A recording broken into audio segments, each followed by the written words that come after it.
পৃথিবীর শেষ যুগে এক ভয়ঙ্কর পরীক্ষা আসবে। সে হলো দাজ্জাল, যার ফিতনা হবে সমগ্র মানব জাতির জন্য।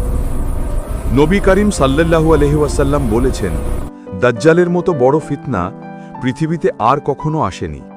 সে মানুষকে পথভ্রষ্ট করতে বিভিন্ন মিরাকেলের মতো প্রতারণা দেখাবে। দাজ্জাল মিথ্যা জান্নাত ও দোজক দেখাবে।